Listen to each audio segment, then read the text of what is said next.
Okay, this is our video demonstration of the Karl Suss MJB 3 mask aligner. First want to point out, I have everything set up here at 115 volts. So if you come around the back here, I'm going to show you how to switch it over. If you would like us to switch it over here and test it at 208, we can do that. I'm not sure what your voltage is, but right down here are two switches that you'll need to switch over. Can you get a good view of that? So it's either 115 or 230. If you want to bring it up to the higher voltage, you're going to put these two switches to 230 volts. You have two power cords coming in, one up top here for the lamp power supply, and then one on the bottom. So you got two lines coming in. I have them connected here in our 110 outlet.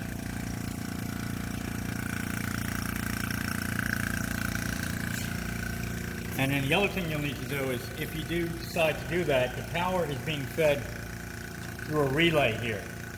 That'll shut the power off to the power supply in case you lose nitrogen cooling to the lamp. So the line that's coming in for the lamp power is going through a relay and then back out. You'll need to change this power supply from 115 to 230. I have a similar supply here with the cover off. I just want to point out where that switch is. You would have to take the cover off, and right down in here, as you can see, it's set to 115 right now. And then what you would do is just go ahead and push that switch to the other direction. You have to use a little screwdriver. And as you can see, now it's set to 230. All right. The only other thing I'm going to have to look into is if you have a power supply running off of 115.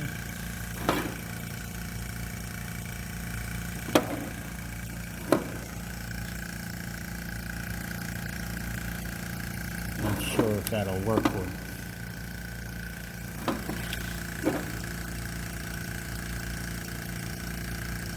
Well, I'll have to look into that. That's a 115 volt supply too. You can see our light is on. You can see intensity. If you look in here, you can see the light source inside there on the drop this down. You can see as you move around your microscope, it'll light up your mask and substrate. That will be underneath.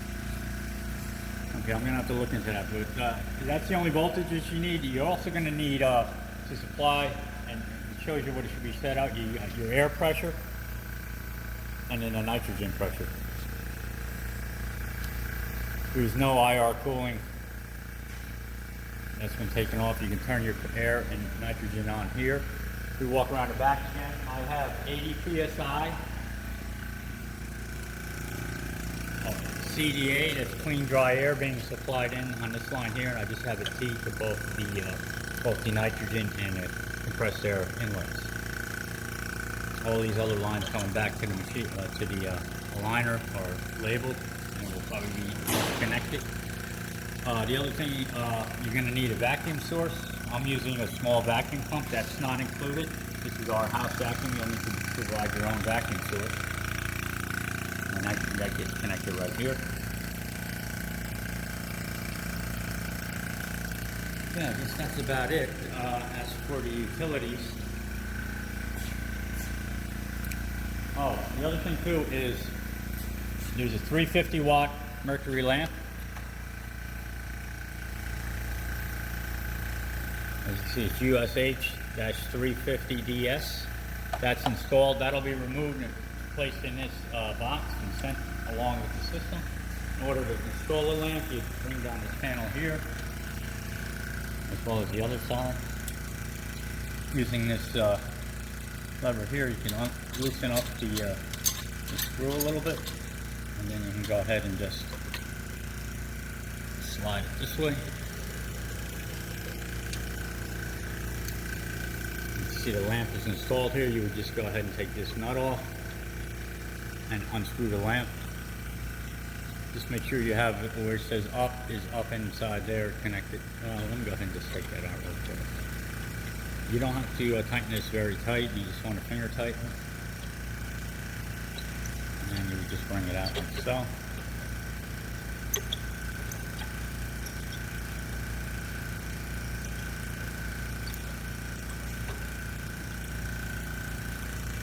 So that's your lamp.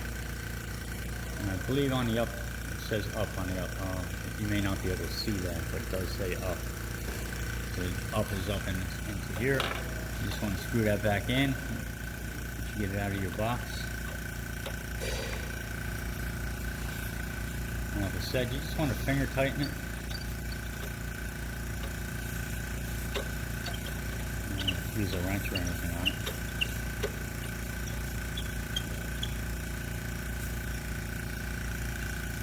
And bring your power cord in. The nut on it.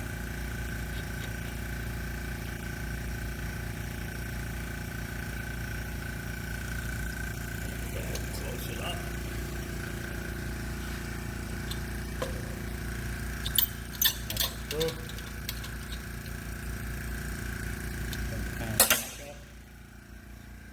One thing to point out too is in order to fire up your lamp, you need this mask aligner needs to be powered off. So the first thing I'll do is go ahead and turn the power on. You should get it ready after initial power up test. And once it's at ready, you can go ahead and hit the start button. And now it's fired the lamp, and then it's going to take about five minutes for it to reach temperature, so it'll stay here at cold flashing. At this point, you can go ahead and power up your unit, your mask aligner.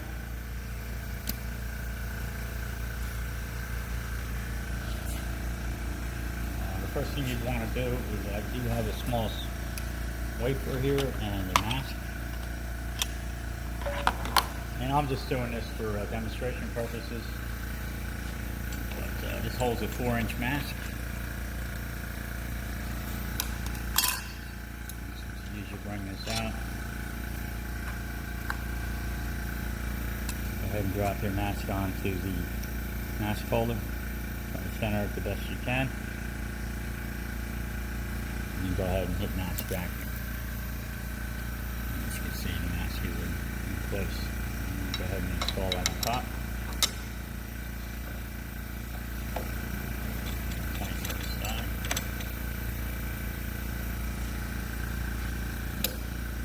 Pull that out. Here's your chuck here. As you can see, it's roughly about 1.5 inches, almost 2 inches. It will hold a 2-inch wafer. I was told by Roger that you were using a smaller substrate. So this does have a little vacuum port in the center here. But for demonstration purposes, I'll put this 2-inch wafer on there. As you can see, the gasket is already installed on this. Again, this just pops out of here, like so. And there's a little tab button there, little tabs sticking up. You want to make sure that cutout is lined up to them. Alright, we'll go ahead and put a 2-inch wafer on. And then you'll go ahead and slide that in.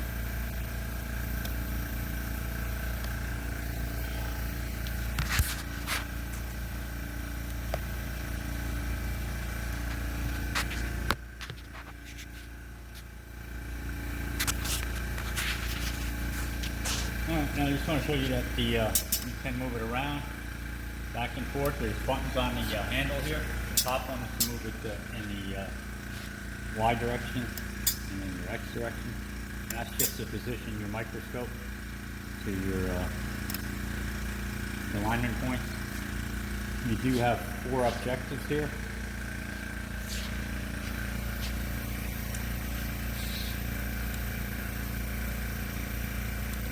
Different magnifications. Let's see what we have here. I don't recall.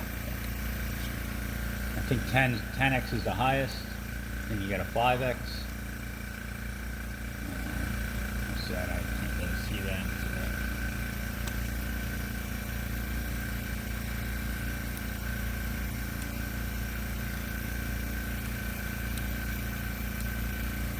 Oh, whatever. So you do have 4 different magnifications. Go ahead and keep it on the highest. Lowest actually. So once you're in there, you're going to start adjusting your wafer. You want to bring that up.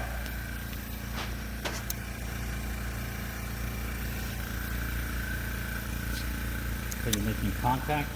You kind of lift your cable up and down and adjust the height of the wafer touching the masks. And I think I have it set for this right now at around 3.9. That'll allow you to adjust for different size wafer thicknesses and masks. That's your height adjustment in the Z direction. So once you're in contact with the mask, you'll want to go ahead and use this lever right here on the side to separate, which brings the wafer off the mask so that you can now move it. Well, as I put it into this position here, this lever into the contact position, there's vacuum holding you're now holding the wafer to the chuck. So at this point, you can go ahead and move in your, as you can see, the whole table, the wafer is moving above the chuck.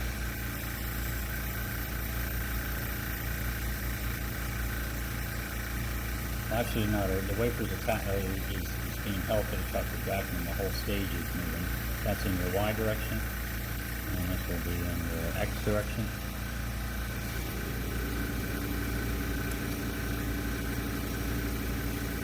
And this is your theta adjustment. You see all axes are working. Once you get your wafer aligned, you can go ahead and look for the second alignment. And make sure everything's perfectly aligned. Now you do have three,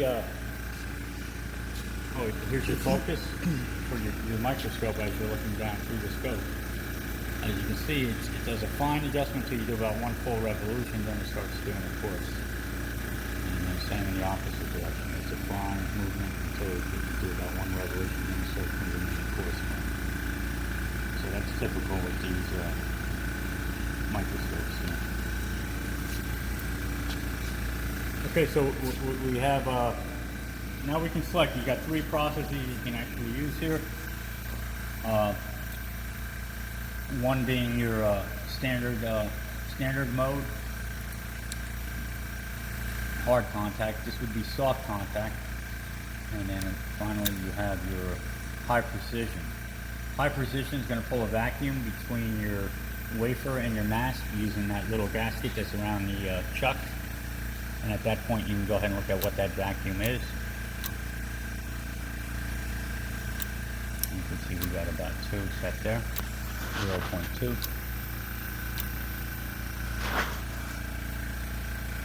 Well, you know what? Let's go into contact. There you go. And then you can adjust by adding some nitrogen in there, or air, in our case, compressed air. You can lower that vacuum. Or it seems like I'm going to have it completely closed. The best I can get is around 2. What's this pump I have on there? But anyway, that's your vacuum adjustment.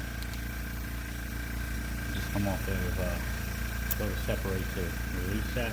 Now that you're in contact,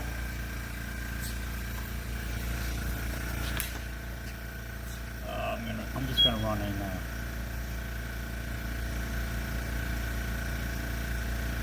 constant power mode for now. We have it set to 325. At that point, you want to go ahead and set your timer. I'll put in 10 seconds here. We'll set it at 10. You can change your time here. You go from seconds to minutes to hours. But, for demonstration purposes, I'll just put in 10 seconds. If everything's aligned, we're in contact, we'll go ahead and hit the exposure button.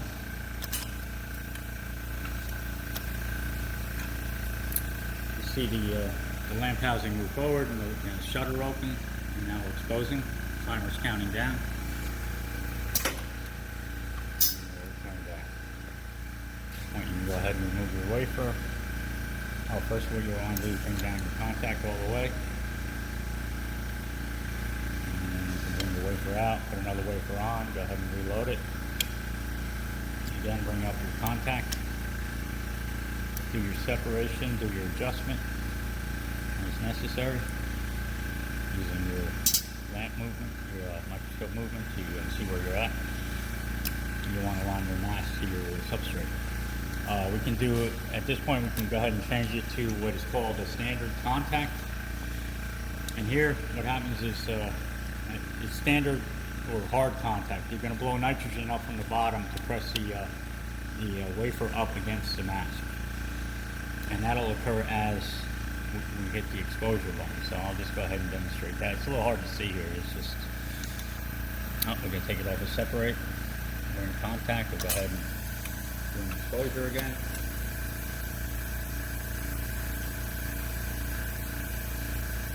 So what's happening now is nitrogen, or in our case air, is pressing the wafer up against the mask to make the contact. And finally you have your soft contact mode. And you just go ahead and change that. Here it's just a mechanical of the stage. By adjusting this knob is how much contact and pressure. It's in the manual. It'll tell you exactly by what settings here is how much pressure it's putting on the mask. But that will be the just the stage moving up and touching the mask at that point. And again, when you go ahead and do you do separate, align, back to contact, and go ahead and hit exposure. So you do have three methods. There is no proximity.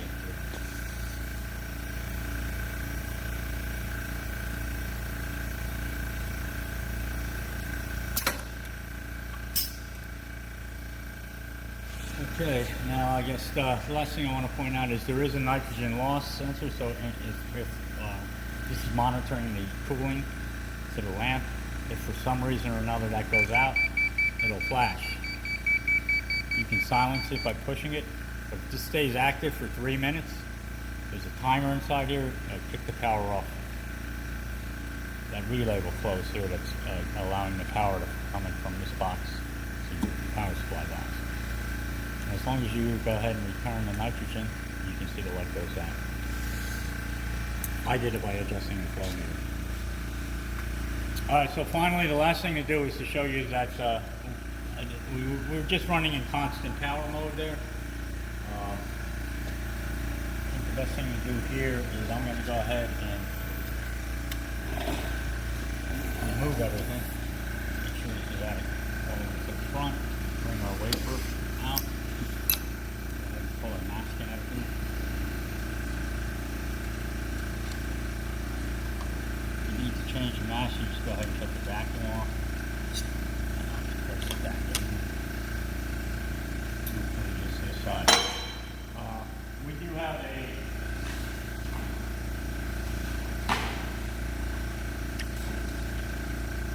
a house. This is ours. If you need one, you'll have to purchase it separately. A UV intensity meter, model 1000, Karl Suss. This has, I have two. Oh, the one thing I wanted to tell you too is this is set up to do. It's set up as a UV 400, which is the range is anywhere from like 350 to 450 nanometers. So what I have here are two sensors. This first one here being, I'm going to start with the 365. I'm going to put the 365 UV sensor. It's kind of in a part number there. You can see it. 365-0. So it's a 365 nanometer sensor. I'll put that in there.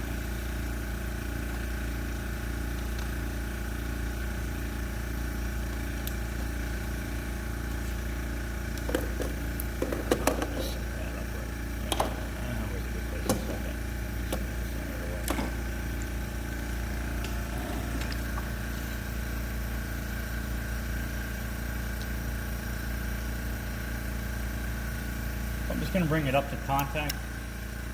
Oh, and I do want to remove this because it's going to run into it. This normally what has to come out.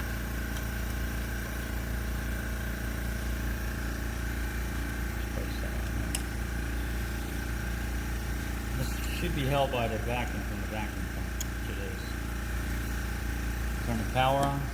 Should read 0. This is going to tell you what the intensity is. I'll set this up, and we'll leave it at 325. in order to set the, you'll get a manual on how to operate the, I think it's a CIC 500 is the model number. Just double check that. Yeah, it's a CIC 500 power supply. You'll receive a manual on that, or if you need one, I have one. It'll show you how to operate this box. But basically, if you want to go into standby mode, you just hold the down arrow. I'll just show you through the, this will start flashing. It should go to 275. And that's the idle standby mode. If you want to go ahead and adjust the power, here's your set level. If you want to change it, up and down arrows. We'll keep it at 325. As long as it's not flashing, you'll stay at that preset power. And we want to see what the intensity is at 325. And we'll go ahead and do, let's bring this up to 20. We'll go ahead and do an exposure.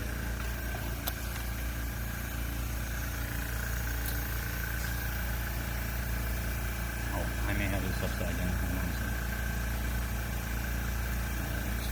If you ever want to stop the exposure, you just go ahead and hit the separator. I probably had it on. Yeah, I did have it on upside down. The sensor has to be up.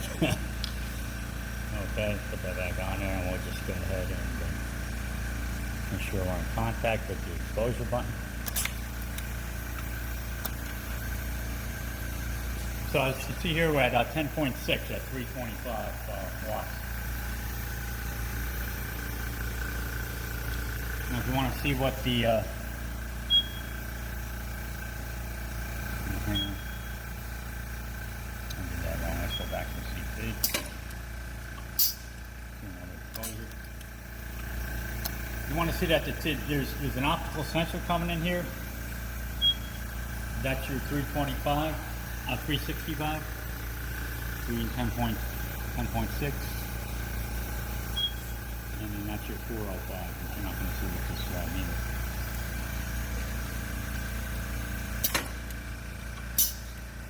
Okay, so what I want to show you too is if you were to be in constant intensity 1, that's your 365 nanometer sensor being used as a feedback loop. We can go ahead and see what that's set at. The set level should be at 10.8.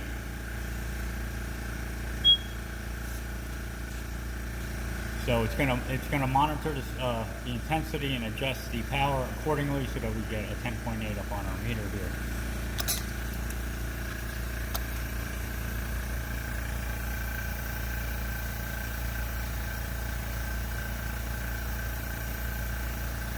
Adjusting up.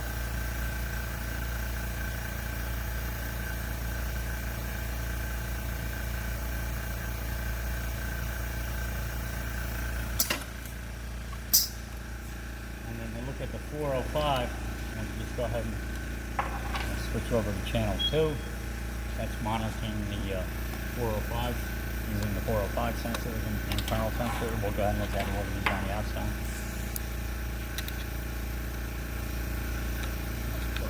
Here.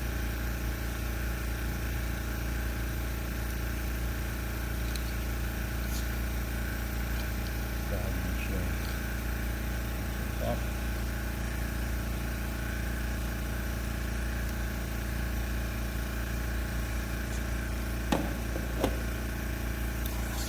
We'll go ahead and press this for 3 seconds for less than 5, and it looks like the set level here is set at 18.9. Go ahead and see what we're reading on our intensity meter.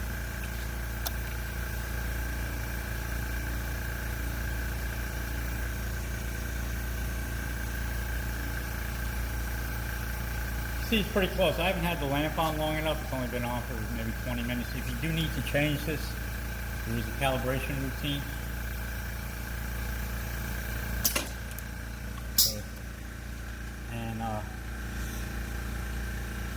the way to do that, let's put this up to 30, is we'll go ahead and calibrate it by hitting exposure. And then what we want to do is get the display to match. That's the set level, is 18.9. Hold it for 5 seconds. And then you want to match what this is.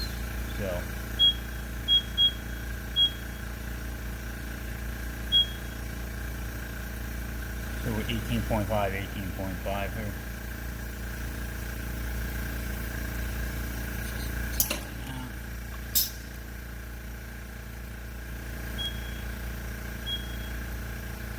Let's make sure our level changed slightly. We'll go back to 18.9.